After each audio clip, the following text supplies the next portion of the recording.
Un avion autant à espionner la Russie dans la mer Baltique. La Russie manquait exploser. Oui. Quelques secondes seulement te manqué pour entrer dans la Troisième Guerre mondiale. Eh bien, l'incident s'est passé avant-hier en mer Baltique. Un avion militaire français, précisément un Atlantique 2, survolait la zone. C'est un avion de patrouille de l'armée de l'air française, 30 mètres d'envergure. Il peut embarquer 15 soldats à bord. Ils ont pour mission de surveiller les activités des navires et détecter les sous-marins. Pour ça, l'avion vole très bas, parfois 30 mètres de l'eau. Il est équipé de radars et de caméras dernier cri. L'Atlantique 2 est par exemple capable de lire le nom d'un bateau sur une coque à plusieurs kilomètres ou de vérifier les câbles et les ancres traînés par les navires en profondeur. Et mercredi, il était justement en mission de l'OTAN, notamment en raison des dégradations de plusieurs câbles sous-marins en mer Baltique ces dernières semaines, dont est soupçonnée la Russie avec souvent ce qu'on appelle sa flotte fantôme. Après incident ça, ministre des armées la France là, le cornu, le fâché Tokoukong, et général autant mauvais. Et même mon pilote français qui m'a dit prochaine fois, c'est pour avion ça bombarder la Russie. Mais qui ça mon voulez? Est-ce que vous voulez mener la Troisième Guerre mondiale tout bon? On regarde comment action ça t'est passé. Il était donc en patrouille dans la zone. C'est alors qu'il a été mis en joue par un système de défense anti-aérien russe S-400, selon toute vraisemblance, positionné dans l'enclave russe de Kaliningrad, juste ici, à côté de la Pologne. Et concrètement, voilà ce qu'ont vu et vécu les pilotes dans leur cockpit. Il s'agit d'une reconstitution en pleine mission.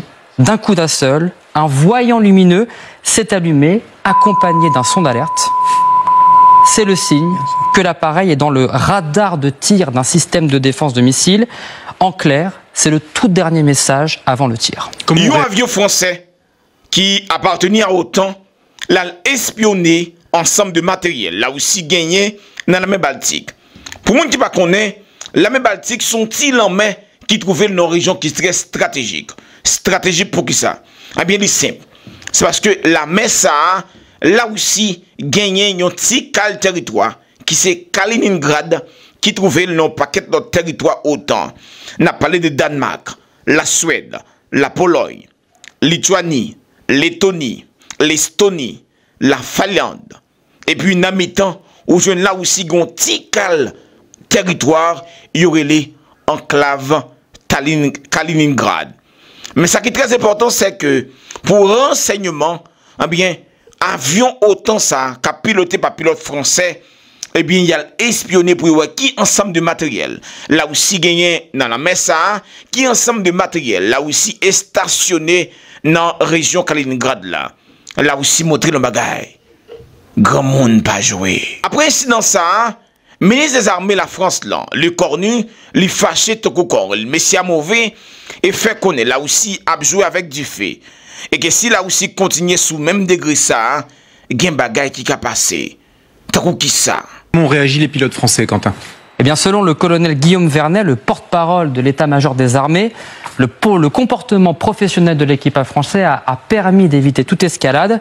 Selon l'armée française, l'Atlantique 2 a poursuivi sa mission de patrouille tout en gérant la menace. Combien de temps est-il resté en joue du système de missiles russe? Rien n'est précisé, mais il est resté 5 heures au-dessus de la mer Baltique et a contrôlé plus de 200 navires avant de rentrer à sa base en Bretagne.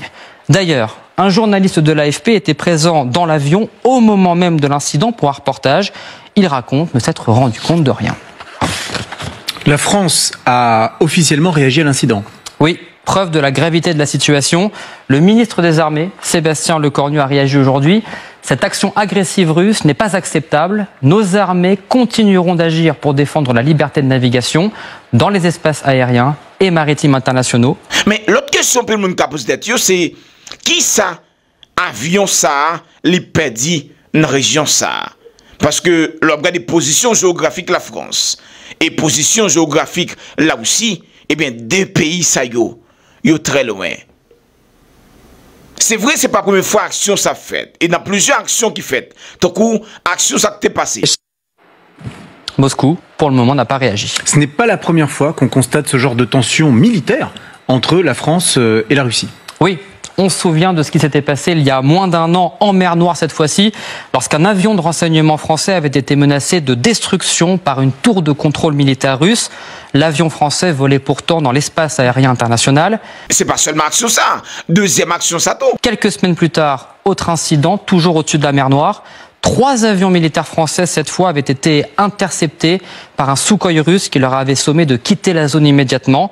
Là encore, les appareils français volaient dans l'espace aérien international. Est-ce qu'il n'y a pas gagné que passer dans l'esprit qui soit ouais? Non, toute action ça yo, c'est toujours armée ou bien avion, la France qui sont pays autant qui allait tout près frontière la Russie. Ou pas jamais entendre l'inverse là, ça veut dire un avion la Russie qui vient passer tout près territoire la France là. Qui est-ce qui est l'agresseur? Qui est-ce qui est agressé? Qui se pensait dans l'espace commentaire là. Mais pour général autant ça, regardez son l'autre bagaille. Son bagaille qui fait souvent. L'OTAN également a réagi. Écoutez le général Christopher Cavoli, commandant de l'Alliance. I don't want to talk about the specific case that you're talking about, but in general, I think we can say that it is widespread. It is affecting all types of air traffic, and it is something that is quite serious. Et pour général autant ça, la Russie a joué avec du feu. Et genre d'action, ça eux sont actions qui arrivent souvent. Ils arrivent souvent parce que la Russie vient défier autant. Aïe, aïe, aïe. Mais qui est-ce qui allait dans la frontière l'autre? Bon, on qui a causé ça. Mais bon, l'autre bagage qui est très important. Un ancien pilote français, monsieur déclaré, son action, ça, c'est pas seulement aujourd'hui à la Russie a fait. Il y a plusieurs temps depuis la Russie a baillé, puis autant ça y a fait la méthode ça. Et, fuyons fois, faut que la France dit, Abraham dit, c'est assez. Pour le répondre là aussi. Les incidents n'étaient restés là, mais pour Xavier Titelman, ces manœuvres d'intimidation sont clairement le signe de l'escalade avec Moscou. On passe à chaque fois, à cause de la Russie, à 2 cm d'être en guerre. Ils vont de plus en plus loin et nous, on continue à ne pas réagir. Je ne sais pas quelles sont les rétorsions diplomatiques, mais militairement, il est clair qu'il faut leur dire que la prochaine fois qu'ils éclairent un avion de cette manière-là, c'est-à-dire un acte de guerre d'interception qui est juste, on vous tire dessus, il faut qu'ils sachent que la prochaine fois, nous aussi, on est capable de leur répondre. Mais question qui est plus importante. Après la France fin répondre la Russie, qui ça a passé? La Russie a croisé des bras, quitter la France frappée, ou bien n'a privé nos confrontations directes entre la France, qui sont pays autant, et la Russie. Nous tous connaissons qui ça, pays ça représenté. Faites connaître qui sont pensés dans l'espace commentaire là. C'est très important.